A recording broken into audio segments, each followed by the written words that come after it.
This your boy Savon checking in from the Livin Room Podcast with a brand new episode for y'all, the people, for the culture. And I had the opportunity to chop it up with Joy Hollingsworth from the Hollingsworth Cannabis Company as we discuss the business of marijuana, the legal way. Yeah, I said it, marijuana. And she dropped a lot of game on us, man. I know I learned a lot, and I want y'all to learn too. So stay tuned and keep it locked in at the Livin Room.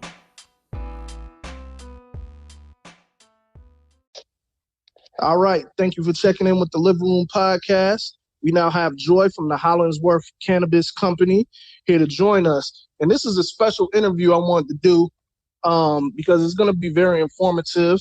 And you just introduce yourself to the people.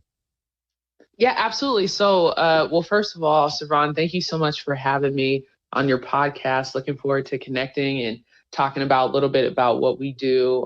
My name is Joy Hollingsworth. I'm from the Hollingsworth Cannabis Company. We also do a little bit of hemp as well. We're here in Washington State, Pacific Northwest, specifically in Shelton, Washington. We have a tier 3 producer processor cannabis farm. It's about 30,000 square feet. We're on 6 acres of land, but our canopy space is 30,000 square feet. We have been in the game since 2013. We grow, propagate, cultivate, produce, process, bag, tag, label, and distribute cannabis legally here in the state of Washington. And that's a little bit about what we do.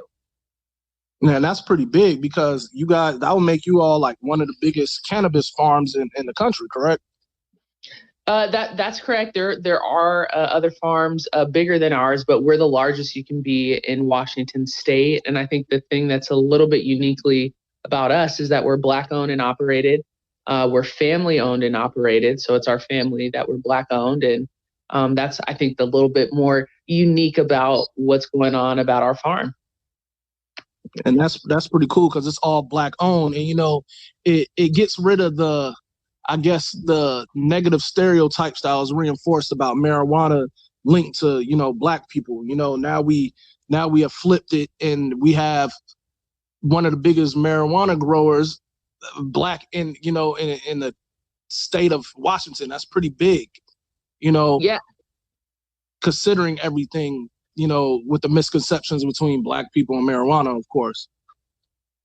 Yeah, absolutely. You know, you look at, unfortunately, the war on drugs and who it targeted, and specifically it targeted the Black and brown communities at a disproportionate rate than it did white people.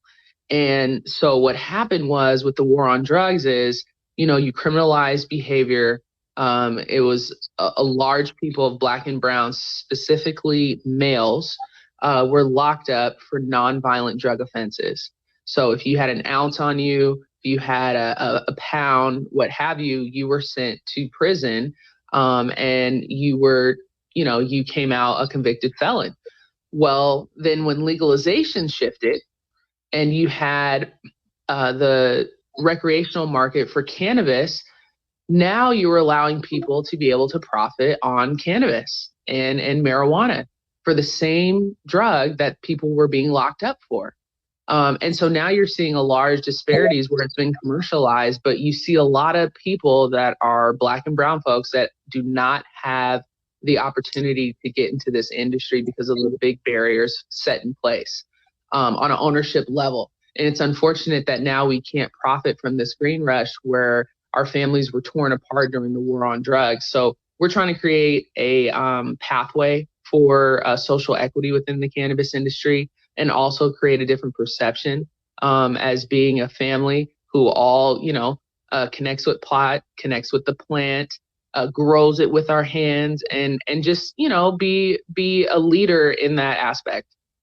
Yep, and I definitely dig it in that sense because, you know, we have people that are locked up due to them selling marijuana when they're doing it on the street level, and it was criminalized, and now all these states are making it, you know, legalized, and these people still are not getting out. They should be able to, you know, reap the benefits of being able to do it legally now, you know. So I definitely understand that. Absolutely. I couldn't agree more. And I'm looking at it. I looked up, you know, the company, and I did a lot of research on it. But there's a lot of things I want to get cleared up to the people who are interested in the cannabis business. And because it's people think it's easier than what it seems. You know, I know my friends here or some people I know on social media, they're like, oh, when they legalize it in Florida, recreational wise, I want to be able to get into the business and do this. They just think that once they legalize it, you can just hop in and just get to doing it. And it's much bigger than that. Can you explain the hardships that you face with the industry and how it was to get into it? Absolutely. You know, okay, so we'll first start with some of the barriers to entry for people of color to get into the industry. Number one is a lot of these laws, when they're passed on a recreational level, the first thing they say is you can't be a convicted felon to be able to own a license. Well, with the war on drugs, unfortunately, that targeted a lot of Black and brown folks. And they were also, besides being targeted disproportionately, they were also given convictions at a disproportionate rate. So a white counterpart that had an ounce of weed was given a misdemeanor. But if you were Black and brown and you had an ounce and you were convicted, you were given a felony. So that was one way. That's one big barrier for people of color. Unfortunately, the second is capital. You know, a large time. I know, you know, there is a lot of Black wealth in the country, but not as what is accessible to white folks and other people outside communities of color. So, you know, you have this big access to capital. Banks aren't giving loans to people who want to start a cannabis farm. So that's a big barrier for people to be able to have, you know, $100,000, $200,000, $300,000 to be able to invest in a cannabis company or start their own business to do that. And the third reason is just the education of knowing. So you have a lot of people who might have been on the medical side who have been growing either in their closet, basement, and now they're trying to scale up from 30 plants to 10,000 plants. And that's a big learning curve. That's a big jump. Growing and farming are two different things, especially if you want to touch the plant. This is on a grower's perspective, on a farming perspective. I'm not talking about a retail store or other aspects, but those are barriers, knowing how to do that, making sure you're compliant, making sure you're within the rules, payroll taxes, then you have B&O taxes, and, you know, how to run a business, the basics 101, your cost of goods, you have to sell them for more than your COGS. So there's just certain, you know, a large amount of barriers for entry. And then on our perspective, for the farming piece, you know, farming will test your soul. It will test your spirit. It will break you down till you're nothing, because it is just difficult work. This isn't an industry where you're going to jump in and you're just going to be an instant millionaire. That's a bad perception. Nobody is swimming in cash. No one is just caking out here, you know, just making all this money. It's a business. It's hard work.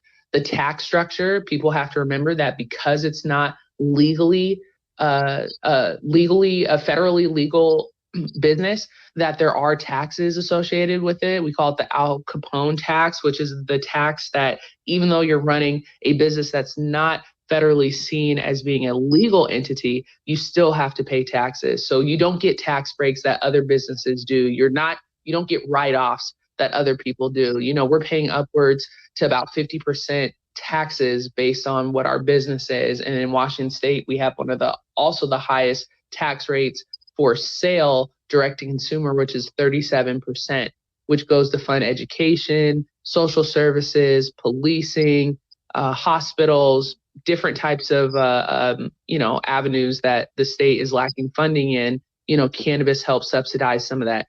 And recently we just passed, probably like 2 years ago, I believe, the taxes for revenue in cannabis surpassed the liquor taxes in the state of Washington. So it's, you know, people have to remember that this is hard work, that this is not instant over time. People who want to get in the game, because we get asked all the time, well, where should I start? What should that look like? How do we get in the industry? And we, you know, try to point them in the right direction. But we have to remind folks that this isn't, you know, all fun and games. You know, they get to see the good side on Instagram because that's what we post. But outside of that, people don't see the first year, Servan, we had a big crop loss, you know, because we had mold. You know, they don't see the bad stuff. We only put, you know, some of the good stuff, but it is hard work. Definitely, definitely. And it seems like it when you talk about it from the farm sense and stuff like that, that's manual labor. And a lot of people don't understand it's not just, oh, I'm gonna get some money, I'm gonna put into it, and then I'm gonna see the profit immediately. It's not that simple. Right. You guys are doing a lot of physical labor to be able to get this stuff done. And I was looking at the videos and it just seems like, wow, this, like you said, you post stuff on Instagram, they don't see the hardships. I was like, man, this looks like Wonderland to us down here, but it's like people don't realize the hard work that goes into it at all. You know, Right. it's actually amazing when you think about it. Right. To see where we started off at, Servan, to where we're at now, it's absolutely amazing. And 6 years has gone by really, really fast. But I look back because I laugh about, when we didn't know how to do a certain thing, or when we were trying to figure out how we water, 10,000 plants a year, and what that looks like to figure out irrigation system, or, there was no tutorial for this. We learned by trial, error, and YouTube, and asking questions, trying to figure out stuff. But we knew what we had was special. We knew we wanted to build something really, really dope for generational wealth for our family, but primarily also because there's only a certain window of opportunity. We knew that we had a small window, an opportunity to be able to take this jump, especially anywhere in the country. And we just said, hey, we're just going to do it. And we wanted to do it together as a family. We took that risk. And now it's, it feels like it's starting to pay off because we've learned so much from this. I tell people all the time, I went to cannabis school for the last 6 years. That's what I've been doing, cannabis and hemp school, the last 6 years to prepare me for what I have next. But I would not, if we had this opportunity again, someone asked me would I have done it? Absolutely, yes. Even if I knew what I do now, I would absolutely do it, just because I got to spend time with my family. I get to spend time with my family, the people I most love, in this world, and I get to grow cannabis for a living. It's hard work, but at the end of the day, I'm growing plants. So. Right. And I'm looking at the name of the company, the Hollingsworth Cannabis Company. For the people that doesn't know, the Hollingsworth in the title of that name, that's your family's last name, correct? Correct. That's our last name. We named it our last name because if you think about some of the greatest companies in the world, greatest companies ever to exist in the planet, they were named after people's last name.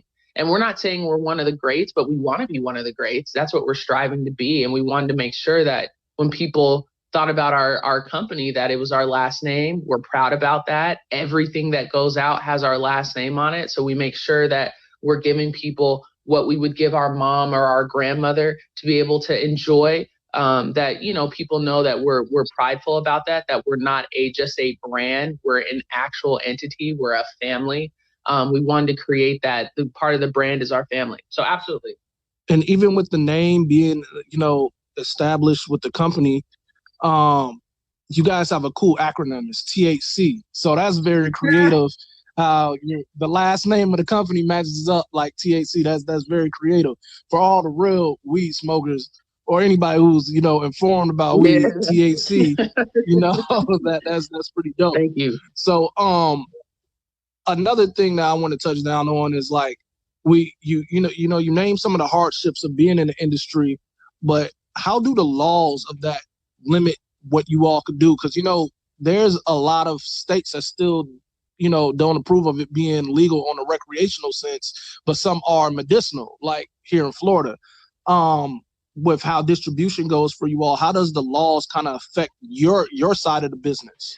Yeah, great question. So some of the laws that affect us and a lot of other industries, or a lot of other cannabis industries outside the state too as well, are the banking. So when we first started, we didn't have banking. And so people were taking cash payments back and forth to different retail stores or direct to consumer if you were retail. So that was really, really difficult because you had stores that had cannabis and it had money at their store, the perfect place for somebody to go and just hit up. So, that was a big issue, but now we do have banking. We have a bank just like everyone else. We have different higher rates, of course, because it's more risky, but we do have banking now. The second piece is compliance. you have to label every single plant, everything from start to finish. It has to be bag and tag and labeled and accounted for from seed to sale. So that's one of the areas that it takes a lot of time to make sure you're compliant, because if you're not compliant, you can lose your business, and not tracking what is coming into the farm, what's going out, what's being bagged, and making sure you're accountable for everything. So that's one of the other things that people don't think about. And then the taxes. When we started this business, I didn't know about payroll tax and about B&O tax and about Department of Revenue and about your federal taxes and your taxes write-off and tax and land taxes. Do you get taxed? And so if you don't have your money right, if you're not organized, you can lose your business. You think about people like Al Capone. They couldn't get him on all the racketeering and the murders and all this stuff, but they got him on taxes. They put him away. Your butt will go to jail if you don't have your taxes right. So we tell everybody to make sure that you have a really, really good accountant when you're setting up your business, during this process, because the navigating that tax structure, especially for cannabis business, is very, very tricky. So that's another aspect as well. Okay. I definitely understand that. That seems like that's something that's the whole nother side of the business that people don't even want to see. You know what I'm saying? Like it seems like, that's the hard part that people wouldn't want to put up with, like to grow it and being able to get it out there and even enjoy it. As far as the smoking aspect, is like what everybody wants to gravitate towards, but nobody when it gets into the nitty gritty of the real business. When we're talking that, right. Another question I have for you, I understand you all say you guys distribute, you grow it, and you do everything. But as far as the products that you all have, is there anything that, like, as far as when it is distributed, that you guys have been behind, such as like the shops or anything where you could purchase the cannabis? Is there any products that you all specialize in? Yeah, great. With your company? Great question. So, we really pride ourselves on about 12 strains that we think we grow really, really well. That's because the certain climate that we're in, that's just our basic flower that we have. And so the biggest thing is that, we do flowers, we do oil. So we do CO2 oil and distillate. We also do pre-rolled cones. On our hemp side, we really specialize in doing our salve. We have a really, really good salve that we do, which is like a topical for your joints or muscles. That's infused with CBD. We are allowed to sell that over state lines. In Washington State, we're not allowed to sell any cannabis outside of the state lines in Washington State, and only to licensed 502 retail stores in the state. So, that's the law. But for our hemp CBD side, we can sell over state lines. So we have our salve that we do, our lotion, our hemp seed oil, our hemp seed soaps. We're coming out, which is going to be great, is with a hand sanitizer infused with hemp seed oil, so it won't dry out your hands as much as what's going on. And it's going to be very, very affordable. There's going to be no price gouging here. We want to make sure that we can get, product out to people who most need it. Of course. And then, that's some of the stuff we specialize in. We don't do edibles, but this is the cool thing about our business model, is that we have our wholesale business and we have our retail business. And so our wholesale business, we're able to sell to other companies who then take our product that we grow, and they're able to, that source material, put it into their products and redefine it. So we sell to a company that makes edibles, that specializes in chocolates and gummies. That's not our lane. We don't know about that, but they do. But we're able to sell them the material for them to source from and do that. We also sell to companies who turn our source material in cannabis, leaves into oil as well. We do our own oil, but they also, do their own oil as well. So that's the cool thing. And then, we also process and package it and sell it to retail stores, who then sell it direct to consumers. So there's two different business models to our business, which is great. So any product that we don't do directly through our on-site, we do essentially have a hand in, because we do sell to those business who use our cannabis to make their own products through edibles and other different products. Okay, and that's cool as well. As far as the CBD, because this is a question personally for me. Um, we see how like the how some states have the laws where it's recreational or somewhere it's just medicinal, but it seems like I see people selling CBD Right. freely. How is the the idea of CBD a little bit more safer than what people have for weed? Like, why is it that it's not as limited with CBD as it is for marijuana, or so it Yeah, great seems? question. Okay, so and we get asked this question all the time, which is great. So you have a cannabis plant. So cannabis sativa plant is what it's called. That cannabis plant produces two different types of different, I don't want to say strains, but due to two different types of plants, it produces the marijuana plant that we grow at our farm, which then produces THC, and it also produces CBD from that plant. And then you have from the cannabis plant, the hemp plant. And hemp has been legal since the beginning of time because you've seen hemp seeds, you've seen hemp oil, you've seen hemp, hair products. You have hemp rope, hemp paper, hemp clothing. You can make clothing from hemp and butter and animal feed. But specifically, what's been legalized back in 2019 in December, President Trump signed the Farm Bill, which legalized hemp CBD. So CBD derived from hemp plants. And what that is that's still the same, it has the same, properties as, what it would in a marijuana plant, the CBD does, but there's no psychoactive, there's no THC. So the legal limit is having 0.3% THC in those hemp plants or your final product or whatever that is.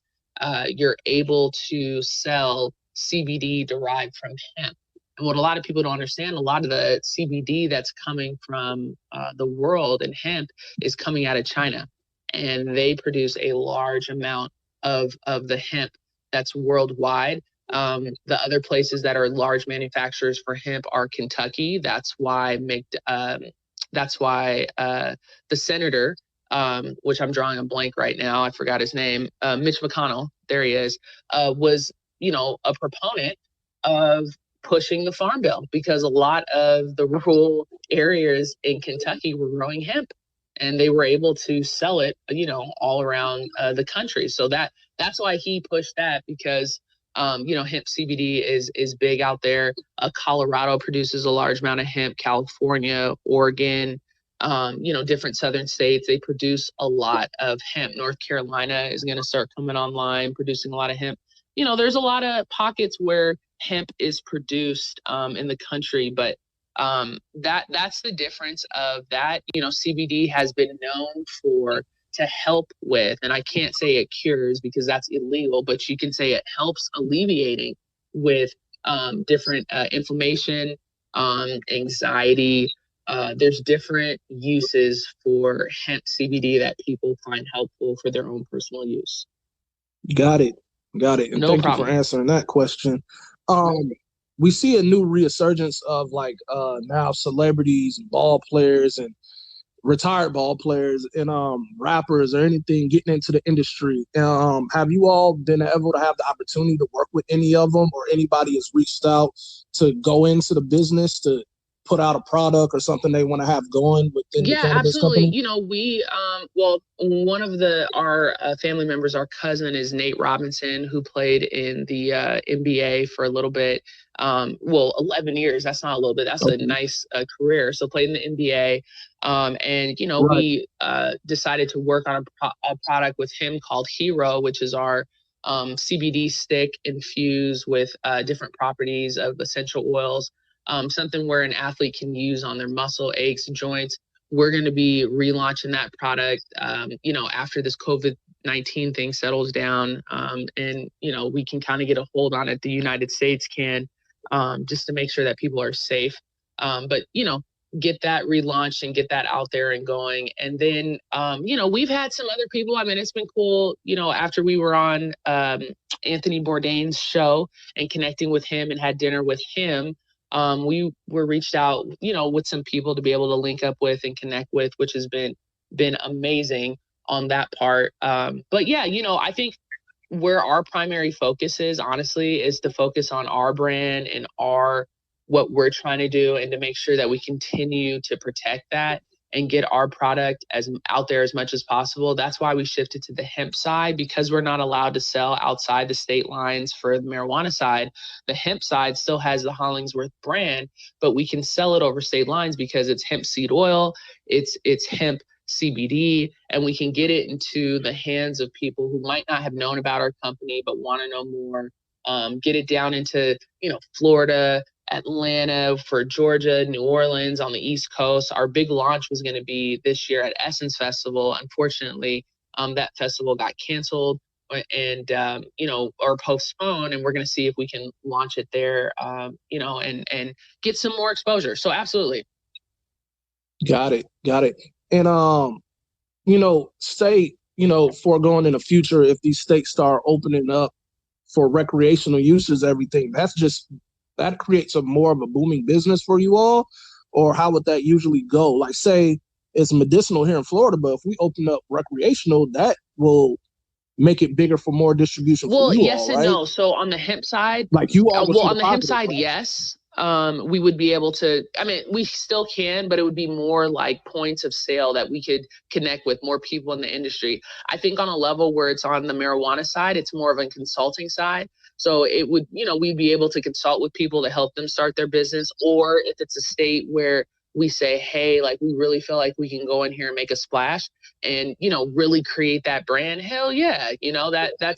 That's what we've been looking for since we started, because we have the proof of concept right here in Washington State. But again, our primary focus is to make sure we maximize production at our farm, make sure we capitalize on every opportunities that we have here in Washington State and Seattle, and make sure we corner and get this piece of the pie first, and then, start moving elsewhere. Got it. And so I know you've mentioned earlier in the conversation how you guys had crop trouble. How usual is that to occur?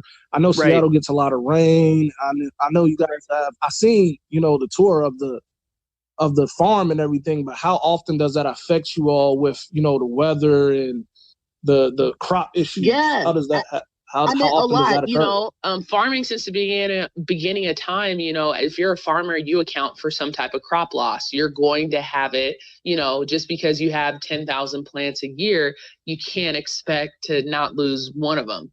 That's just the reality. It's sad when it happens, but that's just the unfortunate aspect of it. That's just the reality when you're producing that much.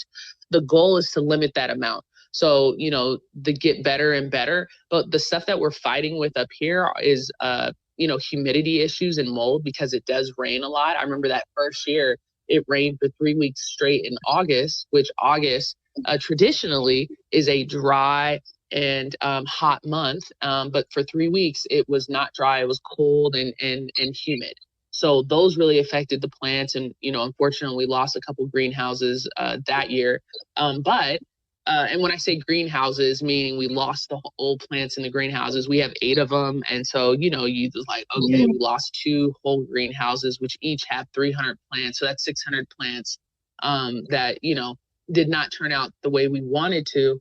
You also have bugs. So people have like spider mites and different insects.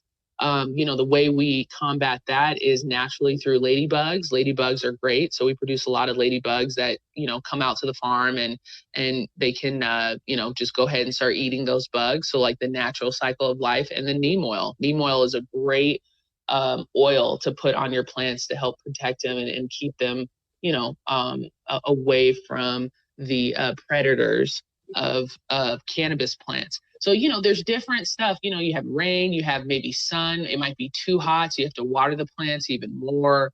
A couple years ago, we had an infestation of bees. So it was really, really hard to work out, like hornets, not these nice honeybees, like, these hornets and white, black, bald-headed hornets that were just floating around the farm and they were attacking people. So that made it hard to work. There's always something that comes every year that we're like, okay. And it makes you understand the cycle of life, but also to understand the environment and what we're going with global warming and the different environmental impacts that humans have on nature. And that's why we try to be one of the most, you know, environmentally friendly, social responsible companies that we reuse and recycle. We have a low carbon footprint. We recycle all of our water. Like, we use the greatest resource known to man, which is the sun, to do for plant production. And we can grow for $8 in power a day for our production site right now, which is huge, because if you know anyone who grows indoors or in a warehouse, you know, their electric bill is, you know, $10, $15, $20,000. I mean, it's crazy. So, you know, we really pride ourselves on having a low carbon footprint. Got it. You mentioned that you all had the opportunity to do the show with Anthony Bourdain, correct? That was back in 2017. Yep.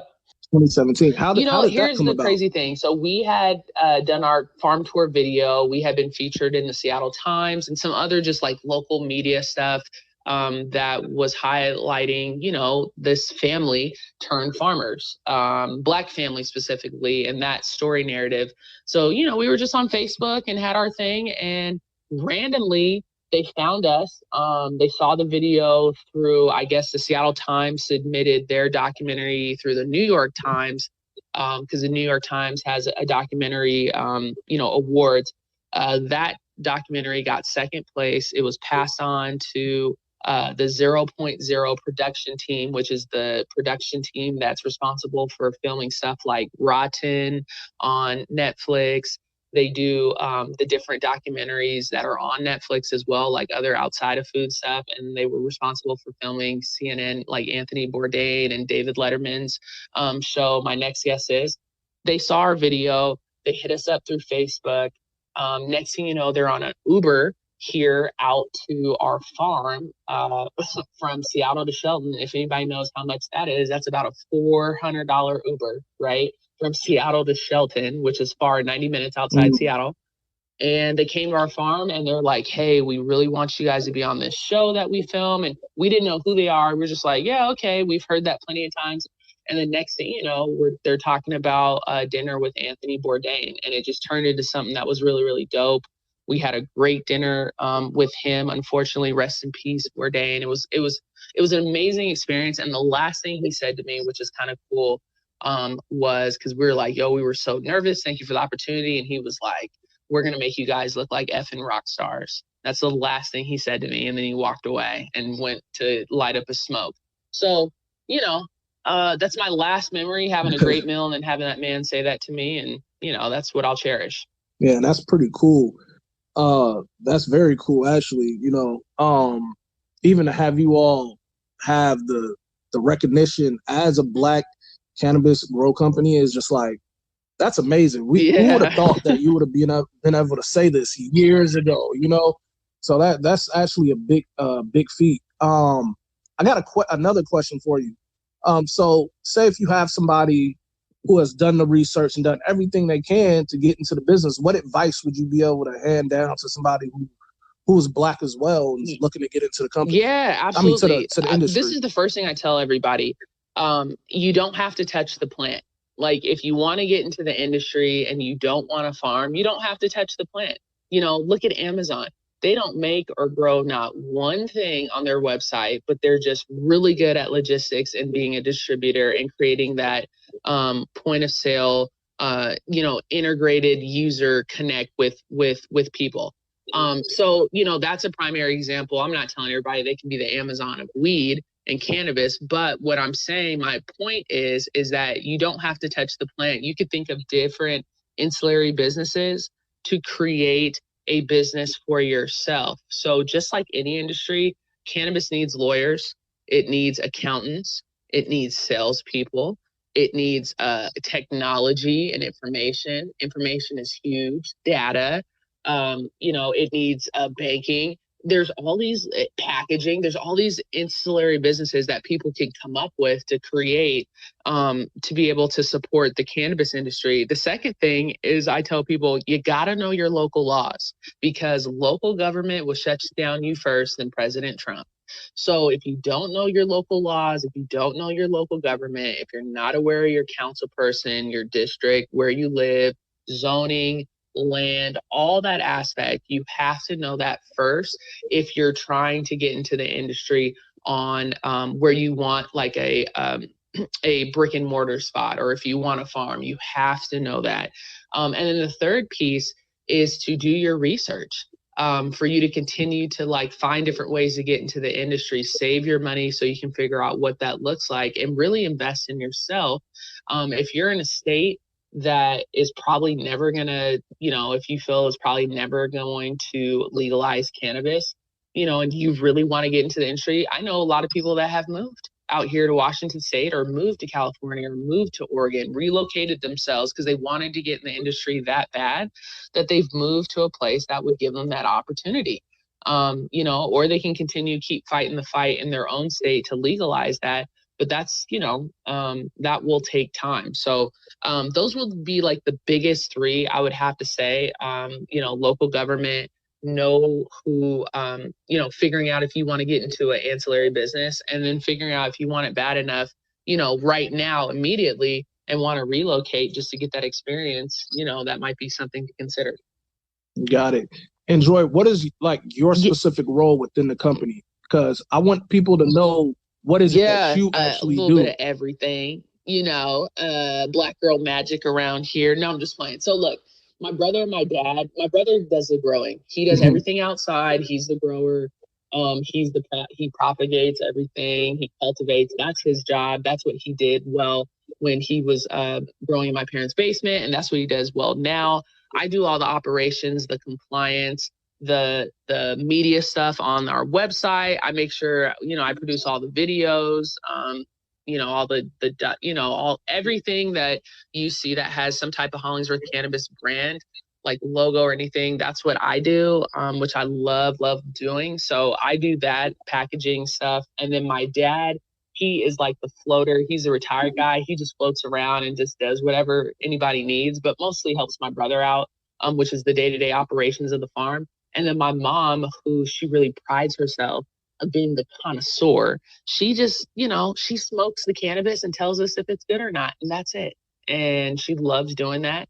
She helps out when she can, but we just enjoy letting her tell us how good it is. So that's what we do. Yeah, if I had my chance to choose, I would want to be in her position.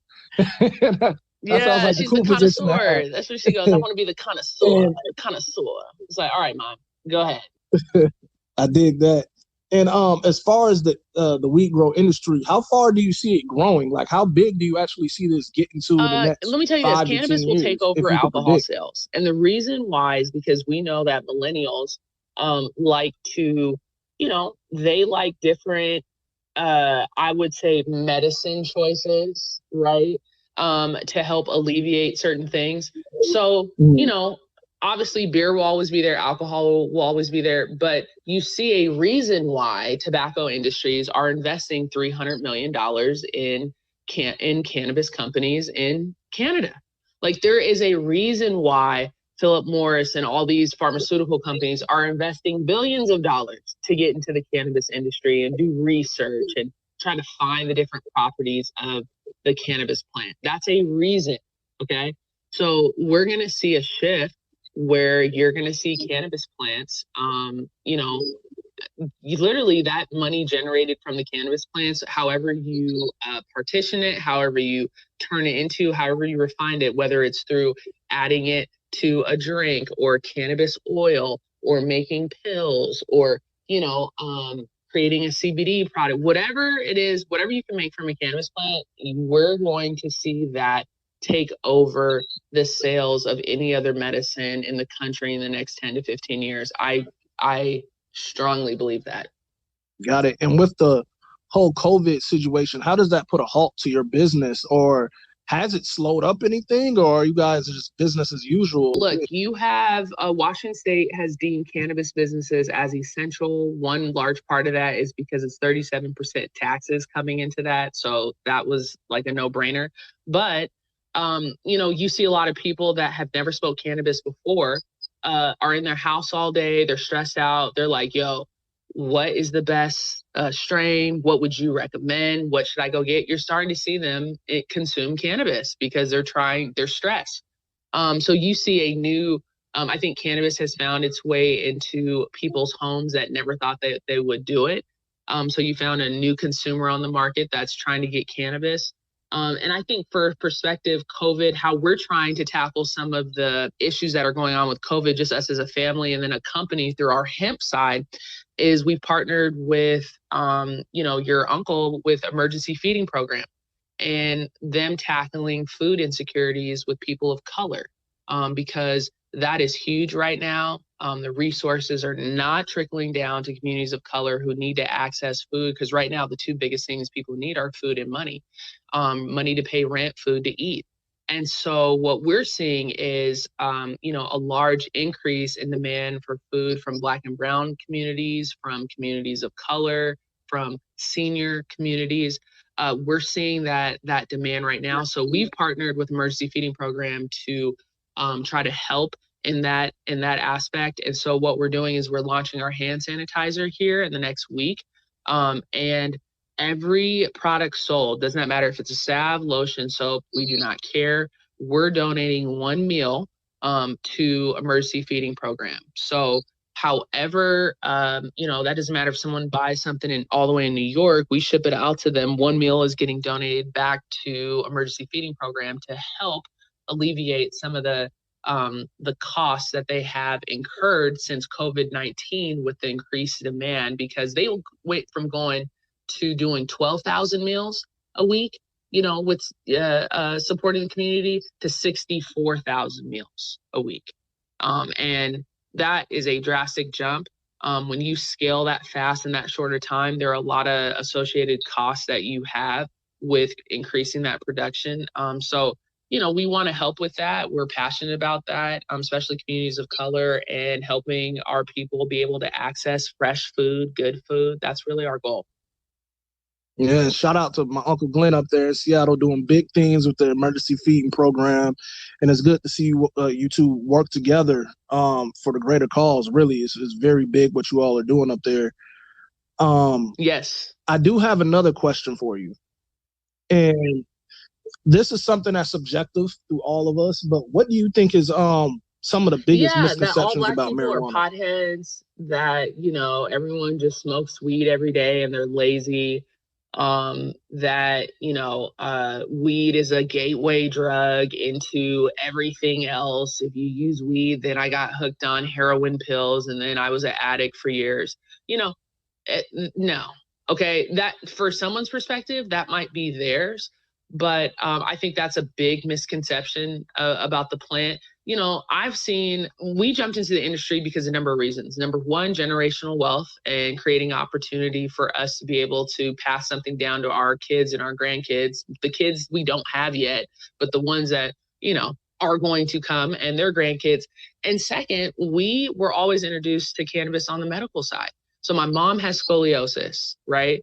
Really, really bad. She was in a cast. She grew up in the projects in New Orleans, had a cast when she was a child for her back, in the hospital at 11, and just had a very, very tough life. And she uses cannabis to help alleviate some of that pain, chronic illness pain, because of the suffering of her back. My grandmother is 99 now. When she first got into cannabis, she was 92 years old when she first tried it. She was born in the South Carolina, on the same land in which her ancestors were slaves on, same land. So same farm, actually, not land, just farm. She was born on the same farm in which her ancestors tended that farm and were slaves. And so she tried cannabis for the first time when she was 92, because we were trying to stimulate her appetite and help alleviate some of the pain that she was having in her knees and her back, just to make sure that she was okay and sleep better.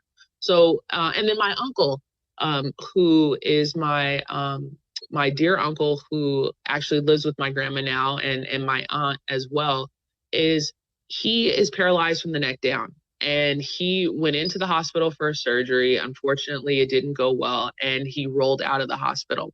He was playing golf a week before his surgery, and now he's confined to a wheelchair. He replaced 4 prescription drugs with the cannabis plant to help with his muscle spasms, pain, anxiety, all these different things that he had with being in a wheelchair. And so we were introduced to it on the medical side. I've seen what it's done for people. I've seen the positives that it's helped with. And that's why we wanted to name our company Hollingsworth Cannabis Company, because we wanted to show people that this could be a family business, number one. Number two is that we got to it on the medical side. So people saw that imaging and that representation in the industry, where they see our grandmother might be taking some oil. They see my mom utilizing cannabis. They see, us utilizing cannabis, but also be functional, and that stereotypical stoner 420 cannabis, thing is different. You saw in our video for 420, there was not one person on there smoking cannabis. Not to say that you shouldn't and you can't, but we're very particular about the imaging that we're putting out there and about the stereotypes that come with that. And so, we're really, really particular about that, and making sure that our messaging and our imaging, especially when it pertains to people of color and us for our brand, has to do with, just a lighter side of the business. Got it. And that's very big and important as well. For me, being pro marijuana, I know the benefits of it. I just wish others would see past the common misconceptions of it, because there's a whole lot of positive than bad, and it's been a pleasure speaking with you about all of this. You have provided a lot of great information and healthy conversation in regards to this and what your company does. Is there any way that people can connect with you all as far as buying CBD product, or even visiting to see what your company is about? Absolutely. Well, look, I really enjoyed my time with you. I'm so grateful. And the way people can look us up, it's www.hollingsworthcannabis.com. Our Instagram, Twitter, and Snapchat handle is at THC Company WA. So they can find us on those Instagram channels. They can go to our website and find us. If they also go, we also have a website that has all 4 of our channels. And when I say channels, all 4 of our businesses that we do. If they go to our hemp website, it's www.hollingsworthhemp.com. They're able to, see everything that we do as well. So that's where they can find us. Man, thank you for kicking it in the living room.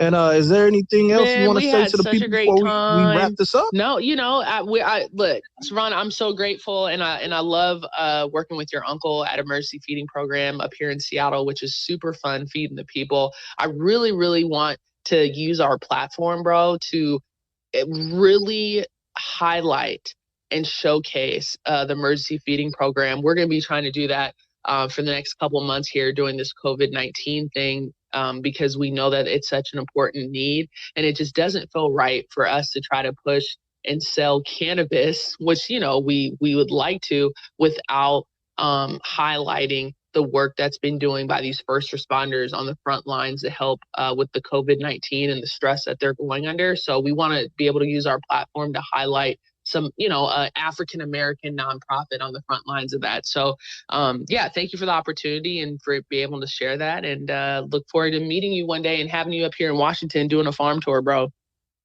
Yeah, that's definitely the plan. This COVID thing and really threw a jackknife into everything that I want to do this year. I definitely want to visit up there this year. Absolutely. So I'm looking forward to that in the future. All right. I greatly appreciate you checking in with me, and we're out. Thank you. Man, I hope y'all enjoyed the show.